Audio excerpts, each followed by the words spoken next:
The Cotton Bowl is officially set.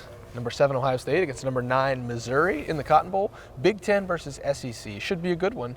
Not the college football playoff, not what anybody in this building was expecting for the season, not what anybody in this building was hoping for the season, but you get a New Year's Six Bowl, trip to Dallas, and maybe some good barbecue along the way. That's the 40-year vet Tim May, that's Andy Backstrom, I'm Spencer Holbrook. We've got a lot in the build-up to Ohio State, Missouri, now official. But Tim, we just heard from Ryan Day talking very little about Ohio State, Missouri, and more about the off-season ahead, because as far as we're concerned, it basically is the off-season. There's a big difference between Ohio State, Missouri, and Ohio State, Georgia.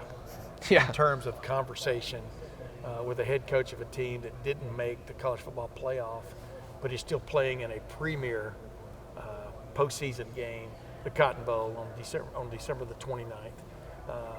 But of course, we haven't seen Ryan Day since 8 days ago, as we record this, and so there were more questions about what he's been through the last week, what his quarterback has been through in the last week, and where is he with his quarterback and others, but mainly the quarterback headed forward.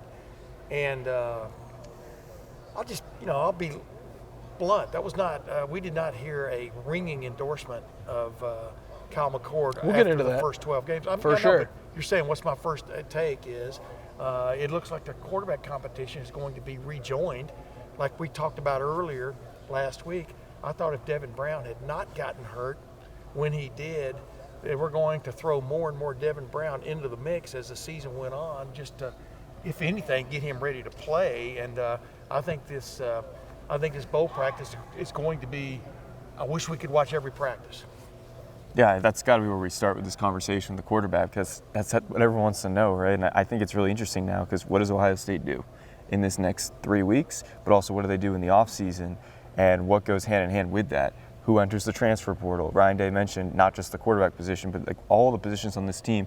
He's expecting more people to leave the portal than in years past, and that's just the way the sport is moving. You're going to get more people leaving, and you need to take more people in. We saw them last offseason have a record number of transfer portal additions. I think that number is going to skyrocket more, just because this was a veteran team and you got to replace a lot of that depth. And so I'm really curious to see where they go from here, not just at the quarterback position. I know that's option number one I got to focus on, but all these other positions, what do they do in the portal? You got to ask yourself if there's an option good enough in the transfer portal at quarterback. Right now there is not. It's just the reality of the situation right now. There's not a quarterback good enough to lead this team, in a lot of people's opinion, to a national championship in the transfer portal. So right now, you don't have to really talk about quarterback. Tomorrow, though, when the transfer portal does officially open for underclassmen, wow, it's going to be a zoo in there. It's going to be crazy. It's kind of crazy that as we were talking to Ryan Day, Evan Pryor announced 2-on-3 that he was entering the transfer portal. So, Tim, condolences.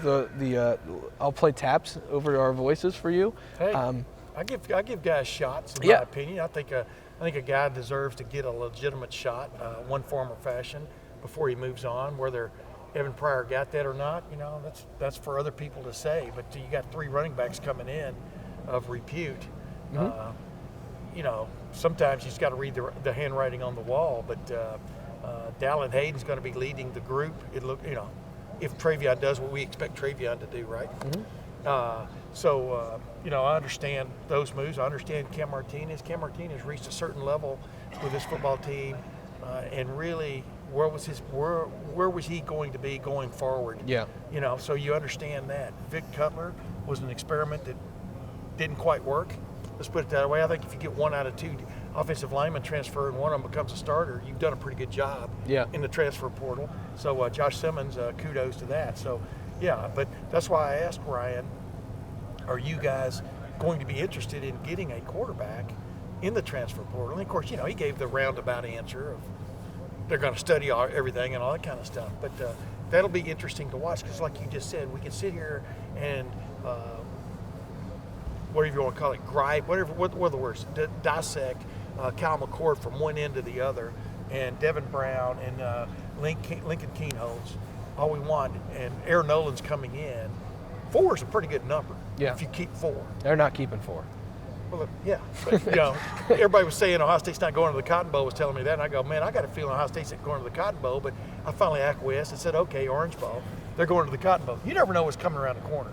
The bottom line is, I think Ohio State will end up getting a quarterback from the portal, but it may end up still being sort of like a Tristan Gebbia type, you know, more than it is a roster filler instead of a challenger to the top. But man, it was just an interesting press conference because it wasn't a full endorsement of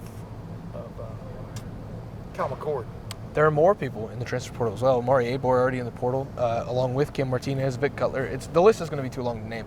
But Andy, like the portal strategy from Ryan Day, I thought was interesting. Obviously, the quarterback conversation, is he set on Kyle McCord? Is there going to be a competition next year?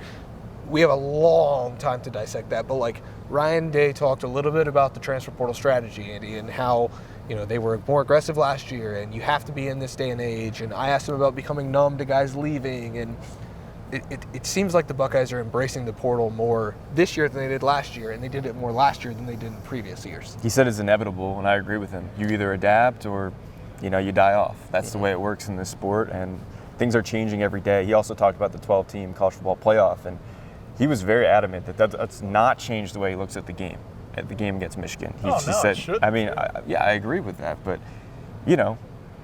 just as you said, Tim, you never know what's going around the corner. He could have said, obviously, it changes things next year. Like, he was very adamant, no, we need to win that game or none of this matters. It was still that, matter of fact, black and white. Did we win? No. Now you need to evaluate everything. Because, this time next year, if this was the same situation, Ohio State would have made the playoff in a 12-team. Oh, yeah. They would be right now still with a chance to win a national championship. Getting ready to host. He didn't want to talk about that at all today.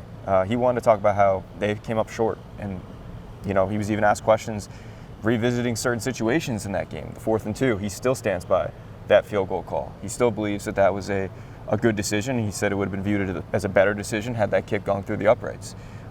So there was all sorts of things unpacked again today because we hadn't talked to him since that loss to Michigan last week. So I found it really interesting, his answers, standing by his coaching decisions, standing by the way he approached that game as a coach. Felt like he was looser. He felt like the energy going into that game was better than it was the year before. But obviously they didn't get it done. Yeah, but then the thing about it, it's just like any other game.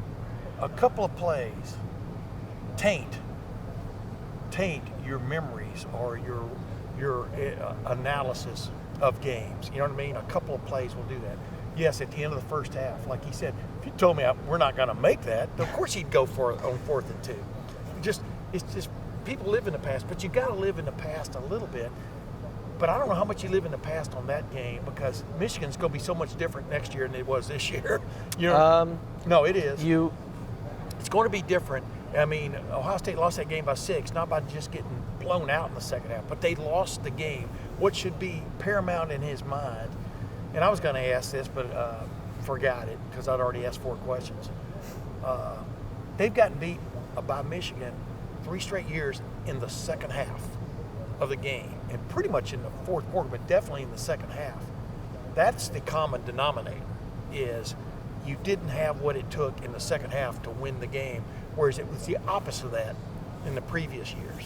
Well, while Ohio State was sitting at home watching championship weekend for the 3rd straight year, I did notice that somebody who has more championship rings than I have fingers on one hand faced that extra one chopped off. Faced a 4th and short from around midfield with less than a minute to go in the first half, goes for it, and he's rewarded with a touchdown. So you can live in the past a little bit when you say, hey, look who did that, and look how it worked out against an even better team, maybe, Georgia, than Michigan. So, I mean... That wasn't Kirk Ferentz you were talking about. So that's just one of those decisions that's going to live with Ryan Day forever. It's one of those decisions we will talk about for a long time because the bottom line is if Ohio State converts on that or thinks one thing goes a different direction, Ohio State's the 1 seed in the college football playoff right now. And now they're in the Cotton Bowl. If the playoff were expanded, I will add, Ohio State would be hosting Penn State across the street here in a couple weeks, just like they did a couple months ago, but it would be much colder. Instead, they're going to the Cotton Bowl, 7 versus 9, Ohio State versus Missouri, December 29th at 8 o'clock, I think on ESPN. Before we get out of here, Andy, first thoughts on the Missouri Tigers. We've watched a ton of Mizzou. I know that you were an avid SEC East stumper. So, Stumper. yeah, he stumps for the SEC East. Andy, what do you think about Ohio State, Missouri? Well, Eli Drinkwitz has already made a joke about Connor Stallions on live television today, so there's that. He's a fun guy. He'll say a lot of stuff. He does not hold back. He's a character, I would say. Yeah. So that's fun. You know, they've got a lot of cool playmakers, guys that are sometimes maybe a little bit underrated. You know, Brady Cook is a quarterback we were talking about before the show, is someone that you got to have an eye on. One crucial mistake against Georgia kind of prevented them from maybe pulling an upset there. Maybe Georgia isn't number one going into championship it's a real weekend. team they're playing, man. So yeah, Missouri's a good team. They're not number 9 for no reason, and I'm excited. Anytime you get Big Ten, SEC. Also, one thing I'll say: Missouri fans travel really well. When I was covering Boston College, they randomly hosted Missouri in 2021. Yeah. Mizzou fans came out. They sold out that place in Chestnut Hill, which does not happen a lot. So Mizzou fans will travel. Ohio State fans always travel. So I'm expecting this to be a good crowd. Yeah, I think Missouri is one of those sneaky teams that you don't want to play. Maybe people are saying that's also about Ohio State, but the most compelling thing in my mind right now, thinking about that game, is who am I matching who against? Because I'm very curious to see what Buckeyes opt not to play in that game, because that keeps you from forming a true opinion about it. And let's face it, when Ohio State had 2 big-time receivers miss the Rose Bowl 2 years ago, we all knew Egbuka and Marvin Harrison Jr. were just waiting for their shot. Yep.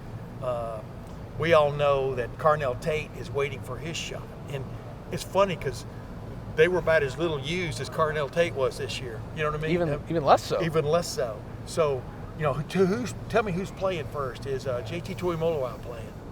You know? Yeah. Is Marvin Harrison Jr. Is playing? Is Marvin Harrison Jr. playing? You know, you kind of expect some to and some not. Travion Henderson, is he playing? Denzel Burke, right on down the line. I mean, that's going to so much repaint both of these teams on who isn't playing, but mainly for Ohio State from that standpoint. So I'll get back to you on what I really think about this matchup, except that Missouri is the real deal. And it's the Mookie Cooper Bowl. Exactly. You're going to look out there and see former Ohio State wide receiver Mookie Cooper against Ohio State.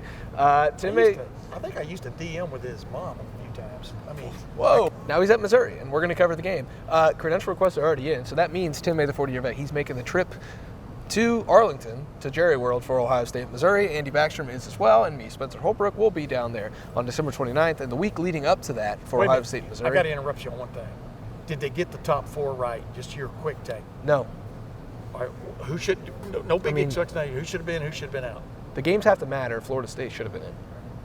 I agree. Florida State should have been in. I like Texas being in. They deserve to be in. Texas had a great win at the beginning of the year. Alabama had a great win at the end of the year. I think these are 2 of the top 4 teams in the country. I agree with it. I think Alabama should have been ahead of Texas, but that's another story. Well, it's okay to be wrong sometimes, Tim. That's all right. It looks like I was right. But Ohio State, not a part of that 14 field. Next year, they'll be a part of the 12-team field, but that doesn't matter right now because the Buckeyes are going to Dallas to play in the Cotton Bowl against Missouri. Again, Tim May, the 40-year vet, he'll be there. Andy Backstrom, he'll be there. I will be there as well. We're going to go down there, eat some really good food, watch some really good football, and we're going to cover it the entire lead up all the way to that. National Signing Day in between now and then. Matt Parker and Alex Gleitman on the recruiting side going to have you guys locked, loaded, and covered there. And we'll just keep covering this game as Ohio State heads into the offseason officially, but has a Cotton Bowl to get through before they get officially to the offseason. Transfer portal opens tomorrow. Stay locked in at LettermenRow.com and On3. That's where all the transfer portal activity will be tracked. We'll see you guys over at LettermenRow.com. We'll see you at the Cotton Bowl on December 29th when Ohio State faces Missouri.